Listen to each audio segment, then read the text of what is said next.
Et si la chute muette d'un transformateur d'électricité pesait davantage, dans la balance de la guerre, qu'une victoire éclatante au front? Imaginez un instant.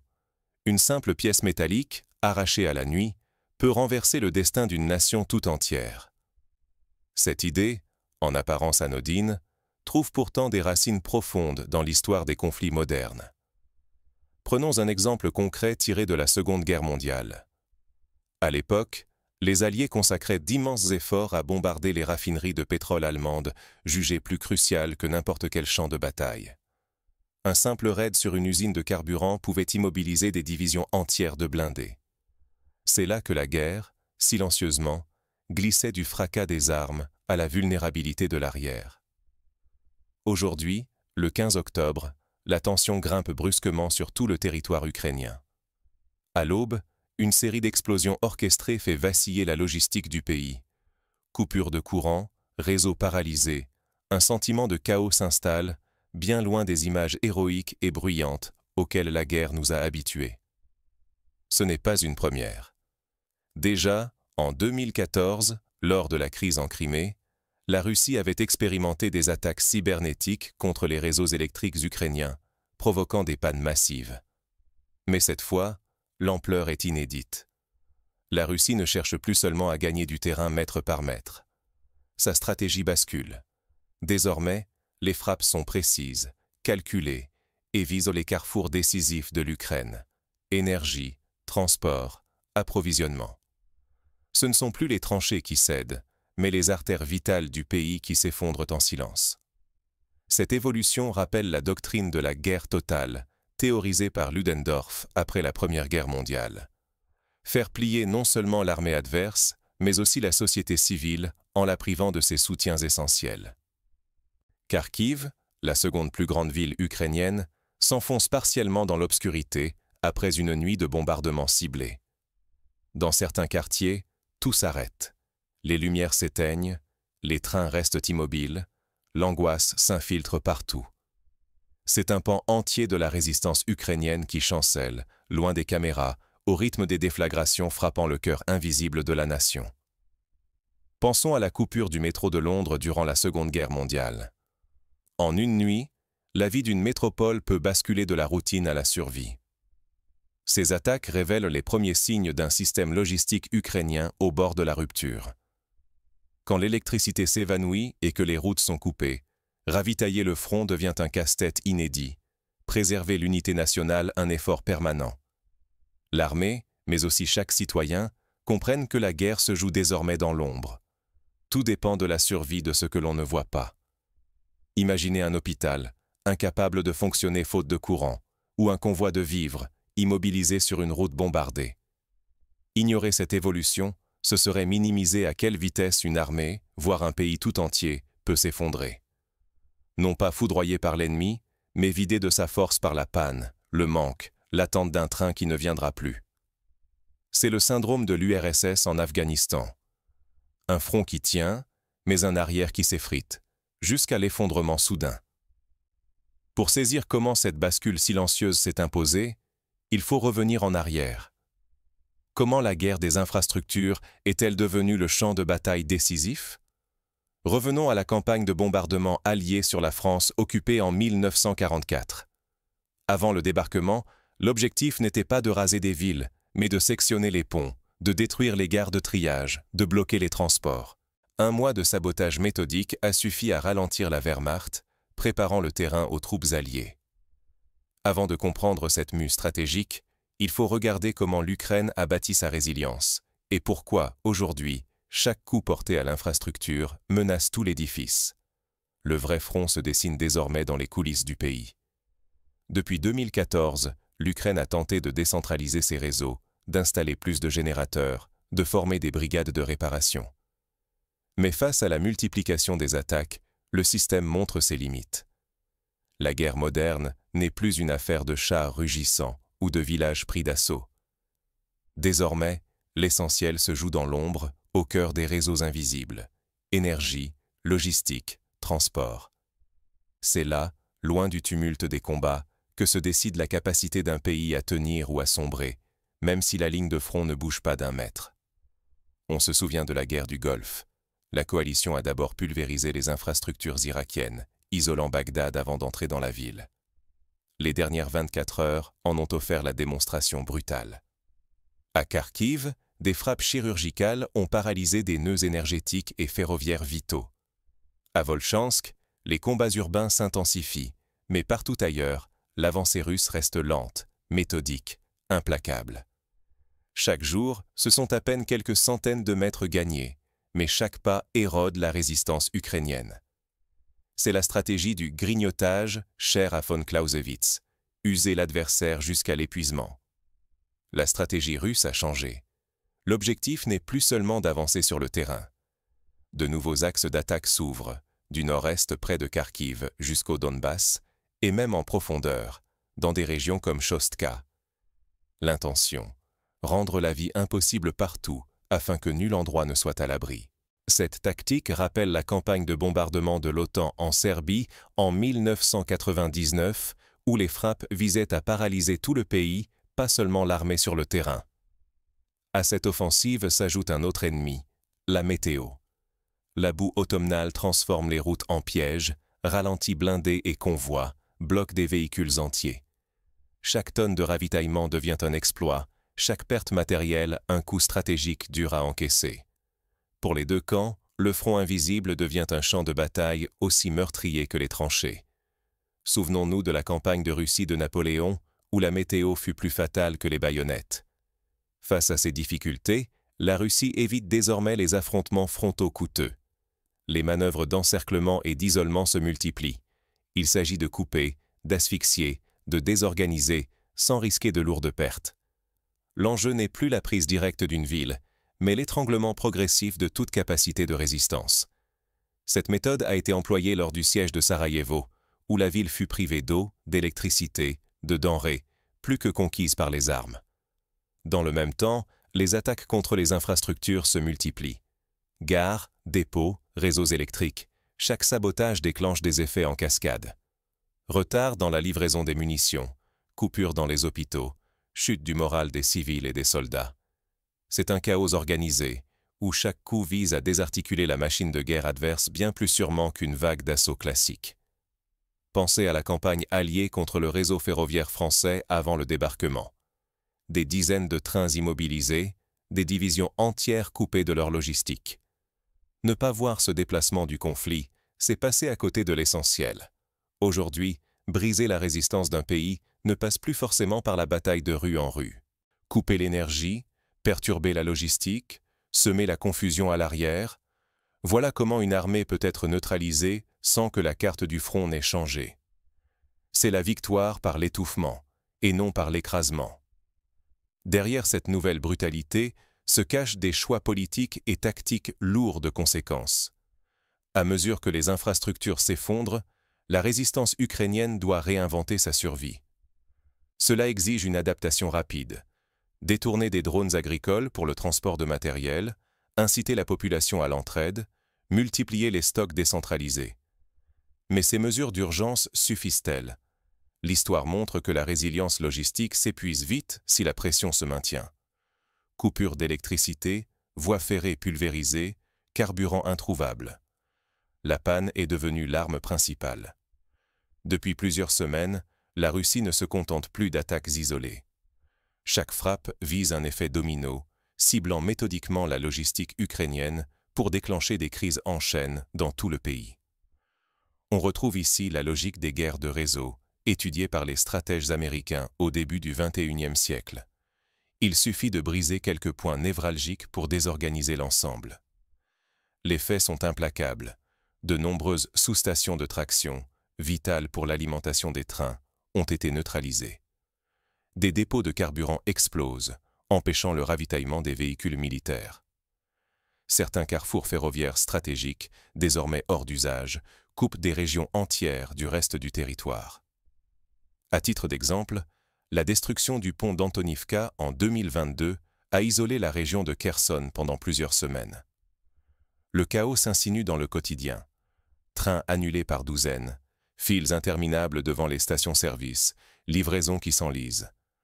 Par endroits, la population sombre dans le noir, sans chauffage ni transport fiable. À Lviv, à Kharkiv, à Odessa, les mêmes scènes, gares désertées, rues figées, une économie qui s'étouffe. Les images rappellent la grande panne de New York en 1965, où la ville s'est figée en quelques minutes. Pour riposter, l'Ukraine improvise. Des drones agricoles sont détournés pour livrer des pièces, des plateformes robotisées bricolées réparent à la hâte. Mais ces solutions restent dérisoires face à la cadence des frappes et à la gravité du sabotage. Les réparateurs travaillent jour et nuit, souvent au péril de leur vie, mais la liste des pannes s'allonge plus vite que celle des réparations. La logistique militaire atteint son point de rupture. Acheminer munitions, carburant, renfort devient un casse-tête. La relève des troupes s'essouffle, les réserves fondent, la moindre panne paralyse tout un secteur. Même des députés ukrainiens lancent l'alerte.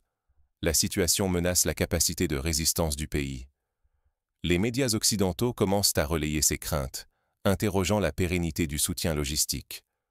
Experts militaires, blogueurs spécialisés, observateurs indépendants dressent le même constat. La guerre se joue désormais à l'arrière, là où une coupure d'électricité peut condamner une brigade entière.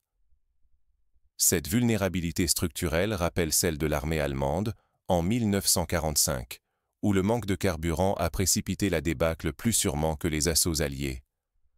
Si la logistique ukrainienne flanche, ce n'est pas seulement l'armée qui vacille. C'est la vie civile, les soins, l'alimentation, tout le quotidien qui risque de s'effondrer. L'enjeu est immense, un effondrement accéléré dès les premiers froids, quand chaque panne ou rupture d'approvisionnement pourrait devenir fatale. En 1941, le siège de Leningrad a montré comment l'hiver et la faim peuvent tuer plus sûrement que les bombes. Une question s'impose. Que se passera-t-il si ce rythme de frappe se maintient ou s'intensifie à l'approche de l'hiver? Les analystes évoquent le risque d'une offensive énergétique, où les coupures massives précéderaient une nouvelle vague d'attaques terrestres. L'effet psychologique d'une ville plongée dans l'obscurité, privée de chauffage, est redoutable.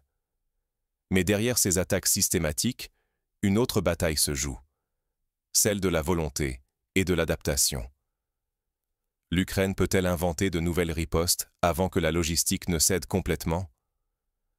L'exemple de la Finlande en 1940 lors de la guerre d'hiver montre qu'une nation résiliente peut compenser la faiblesse matérielle par l'innovation et la solidarité. Le front tient bon, mais l'arrière vacille. Ce ne sont plus les tranchées ou les villages qui décident du sort de la guerre, mais des réseaux invisibles, l'énergie, les transports, la logistique. La Russie le sait et frappe là où chaque coup peut plier l'Ukraine sans bataille rangée. C'est la stratégie du centre de gravité, théorisée par Clausewitz. Frapper là où l'ennemi est le plus vulnérable, pas nécessairement là où il s'attend à être attaqué. Imaginez, du jour au lendemain, tout s'arrête. Plus de trains, plus de livraison d'armes, de vivres, de carburant. Les chaînes de ravitaillement, fragiles comme du verre, deviennent la cible principale. Un sabotage, une frappe sur une centrale, et l'équilibre s'effondre. Ce scénario n'est pas de la science-fiction. En 2017, un virus informatique baptisé NotPetya a paralysé le réseau logistique ukrainien en quelques heures. Dans les villes industrielles ou proches de la frontière, la peur s'installe. La menace d'une coupure d'électricité ou d'eau suffit à déclencher l'exode. Des familles entières fuient, sans bruit, préférant l'incertitude du départ à la certitude du froid et de l'obscurité. Ce n'est pas un flot massif, c'est une fuite lente, qui ronge le tissu social, quartier après quartier. C'est le phénomène observé à Alep en Syrie, où la perte d'accès aux services de base a vidé la ville de ses habitants. Les autorités ukrainiennes ne peuvent plus masquer la réalité. Les discours officiels se heurtent à la lassitude et à la défiance. De plus en plus de voix, civiles comme militaires, admettent les failles logistiques. Chaque panne, chaque attaque, entame un peu plus la confiance collective. L'histoire regorge d'exemples où la communication officielle s'effrite face à la réalité.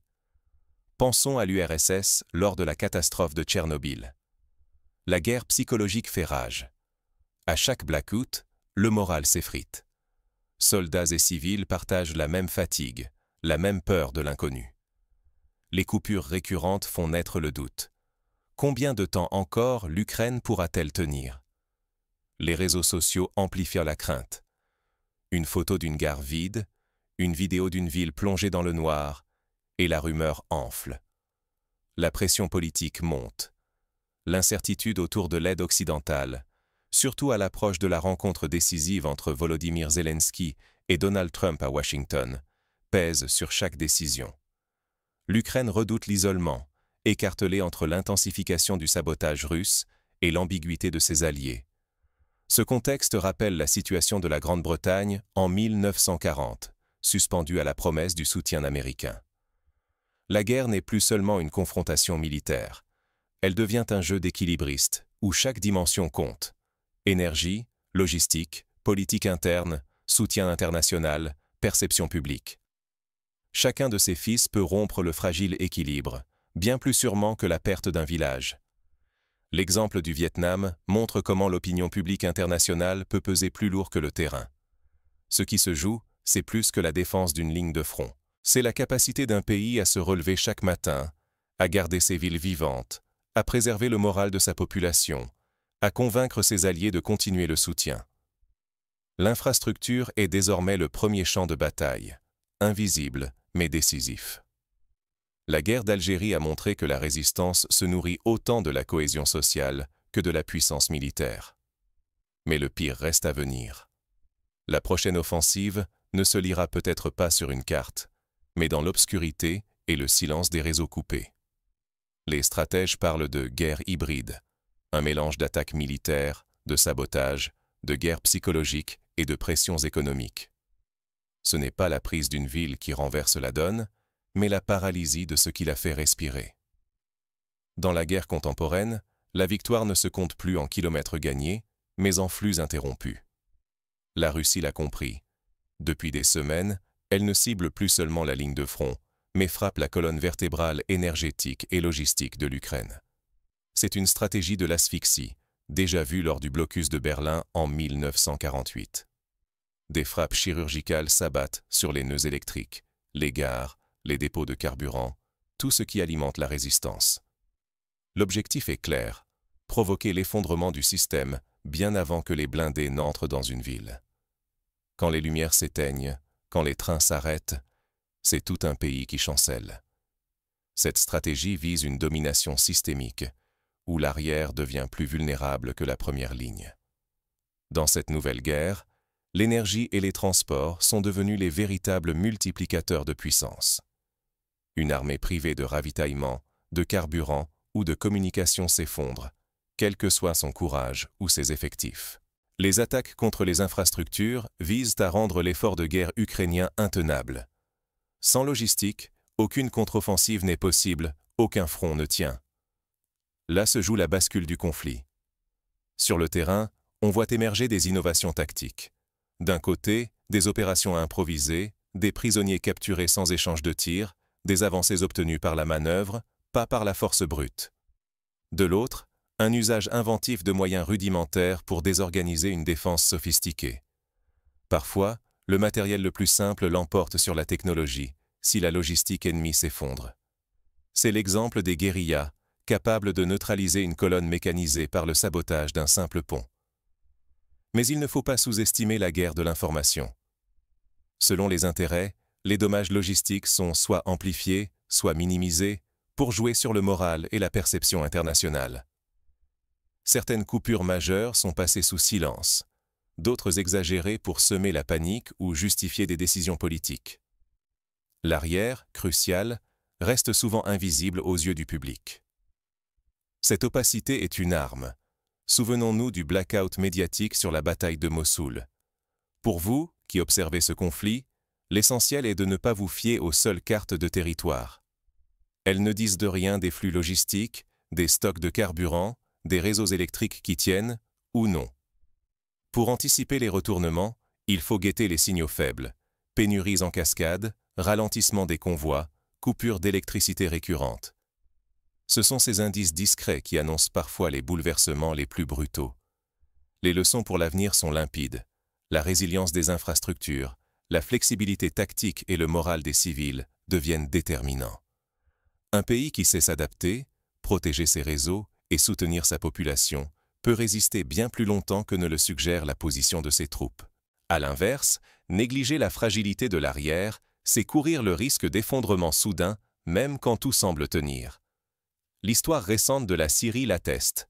Alep, pourtant fortifiée, est tombée faute de logistique. Comprendre trop tard ces dynamiques, c'est s'exposer à être surpris par des chutes rapides, là où les cartes promettaient une stabilité trompeuse.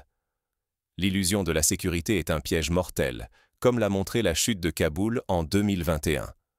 Mais derrière ces flux invisibles se cachent aussi les failles humaines et politiques, qui peuvent précipiter l'effondrement ou redonner de la vigueur à la résistance. Car la guerre ne se joue pas seulement sur les réseaux et les stocks, elle se nourrit aussi des incertitudes et des fractures internes. La cohésion nationale, la confiance dans les institutions, la capacité à mobiliser la population sont des ressources aussi précieuses que le pétrole ou l'acier. Ce soir, à l'abri des regards, se décide le visage de l'Europe pour les années à venir. La guerre en Ukraine n'est plus un duel de chars et d'infanterie, ni une simple question de territoire gagné ou perdu. Elle s'est muée en une bataille souterraine, où la Russie vise, avec une précision méthodique, les racines vitales de l'Ukraine. Énergie, réseau, transport. Cette transformation stratégique pourrait inspirer d'autres conflits à venir, où la cible principale ne sera plus l'armée, mais l'arrière. Ne pas voir cette mutation, c'est rater l'essentiel. Car ce n'est pas seulement la ligne de front qui tremble, mais tout l'arrière du pays. Ce tissu d'infrastructures qui, mis à mal, menace l'équilibre même de la société ukrainienne sous la pression. Les exemples du passé, du blocus de Berlin à la guerre en ex-Yougoslavie, montrent que la guerre de l'arrière peut être décisive. Certains événements nous heurtent par leur violence. Une explosion, une ville encerclée, une avancée militaire. Pourtant, le vrai basculement se joue souvent ailleurs. Dans la nuit soudaine d'un quartier, dans le silence d'une gare où le train n'arrivera pas, dans le découragement muet d'une population épuisée par les coupures et les privations. C'est le grain de sable dans la machine, la panne imprévue qui fait basculer le destin. Ce sont ces attaques contre l'arrière qui ébranlent la résilience, désorganisent la défense, sapent le moral des civils comme des soldats. Derrière les images spectaculaires, une guerre d'usure logistique et psychologique s'installe, redéfinissant la façon dont une nation répond à une crise existentielle. On retrouve ici la logique de la guerre d'attrition, où l'objectif est de briser la volonté plus que d'occuper le terrain. Ce qui peut sembler anecdotique, une centrale électrique hors service, un pont sectionné, un dépôt ravagé, finit par peser plus lourd que la conquête d'une ville.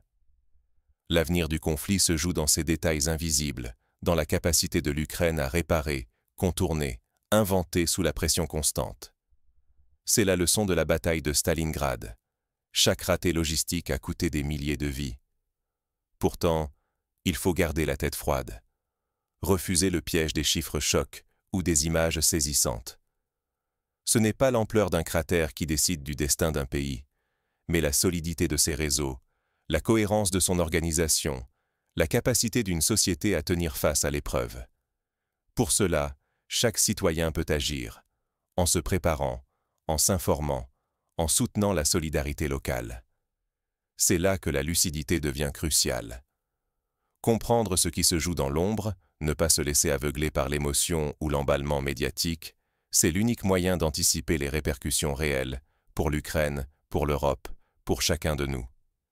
Il s'agit de cultiver l'esprit critique, de croiser les sources, de rester vigilant face à la désinformation. Le danger, c'est l'aveuglement collectif. Si l'opinion publique échoue à saisir la portée de cette guerre invisible, elle risque d'influencer des décisions politiques dictées par le court terme ou la désinformation. Or, ces choix façonneront la gestion des crises à venir, bien au-delà du conflit ukrainien. Le précédent des Balkans en témoigne. La lassitude et l'indifférence ont coûté cher à la stabilité du continent. Regarder la guerre en face, c'est accepter sa complexité et sa gravité. Dans la pénombre, se dessinent déjà les lignes de rupture ou de solidarité qui façonneront l'Europe de demain. La reconstruction, qu'elle soit matérielle ou morale, dépendra de la clairvoyance collective. Ce n'est qu'en comprenant ces enjeux profonds que chacun peut agir en connaissance de cause, et peut-être peser sur les équilibres futurs. L'histoire n'enregistrera pas seulement qui a tenu une ville, mais ceux qui ont su voir venir les vraies batailles. Car, comme le disait Sun Tzu, l'art suprême de la guerre est de soumettre l'ennemi sans combattre. Cela se joue souvent à l'arrière, dans l'ombre. Restons donc attentifs. Ce sont parfois les signaux les plus ténus qui annoncent les bouleversements décisifs. À chacun d'entre nous de garder l'œil ouvert, d'analyser, de comprendre et d'agir pour que la lumière ne s'éteigne pas là où tout se décide.